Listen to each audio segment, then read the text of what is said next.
For today's video, maghimo ta karon og jumbo.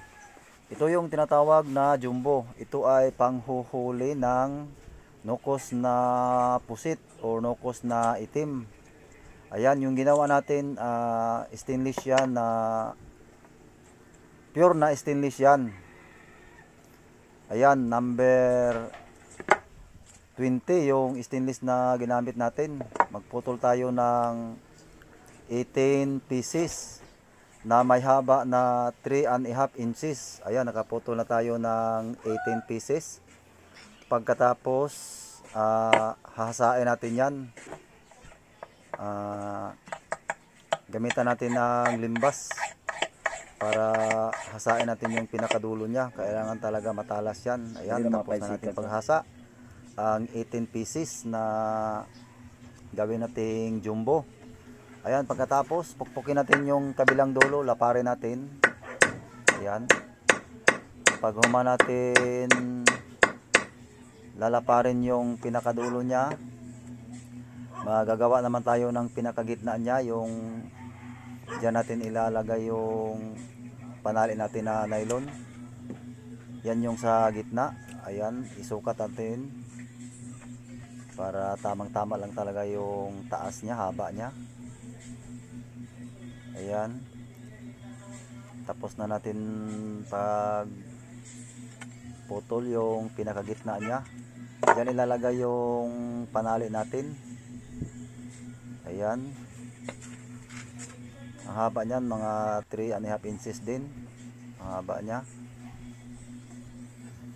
Pagkatapos itatali na natin yung mga pinutol natin kanina na 18 pieces yan.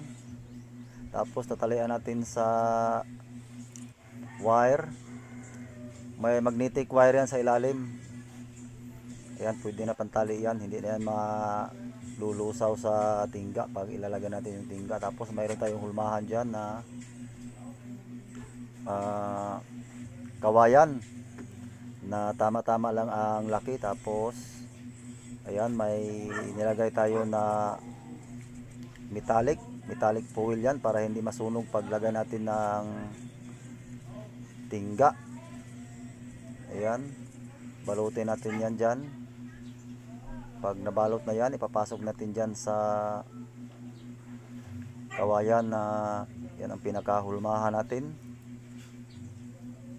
Ayan, tansahin lang natin na tamang tama yung pinakadulo niya. Ayan, tapos isintro natin. Pagkatapos na nasintro na, ayan na, ready na yan. Maglagay tayo ng tingga sa lata. Kailangan tamang tama lang ang ano niya. Hindi natin damihan na masyado para hindi sumobra yung tingga natin. Ayan na, pinatunaw na natin yung tingga natin. Nalusaw na siya. Tapos ayan,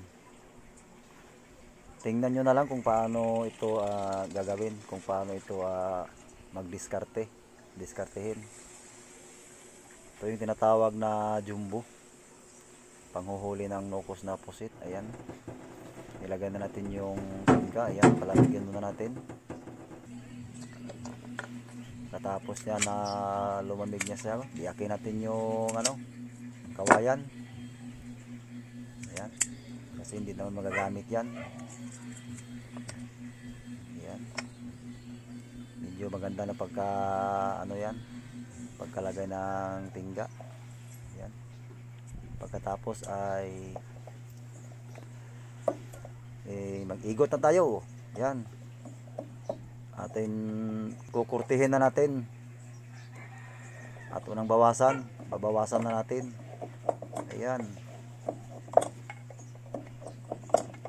gamit tayo ng bagol. Ano ba sa Tagalog ang bagol? Ayan,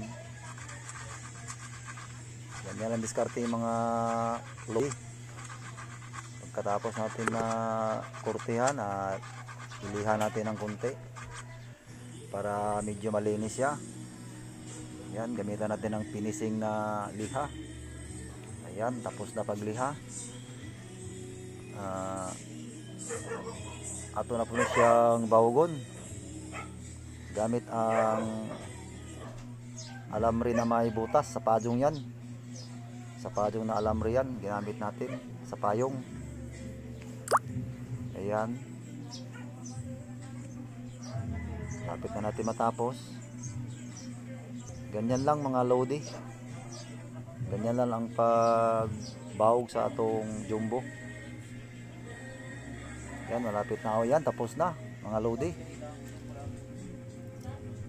Sana ay may natutunan kayo kung paano magawa ng jumbo, panghuhuli ng nukos na itim. Tawagin ito sa amin, nukos na bulingit. Ayan, pipinturahan na natin ng puti at saka kulay pula. Ayan na oh. Madali lang paggawa nito mga lodi, mga master. Ganito lang paggawa ng jumbo mga master. Sana may natutunan kayo mga master. Ayan, malapit na matapos yan mga master. Ganyan lang pintura yung ginamit natin dito. Silhig lang mga master kasi wala tayong maliit na brush, kaya pwede na yan. Ayan, tapos na napinturahan mga master. Ayan, maganda talaga na pagkagawa natin. At ito mga master, tingnan nyo kung paano ito gagamitin. Ganyan lang ang paggamit nito mga master oh. Tapos nilagyan natin ng pinakamata niya mga master oh, pailaw. May pailaw siya. Yan, salamat sa panonood mga master. Bye bye.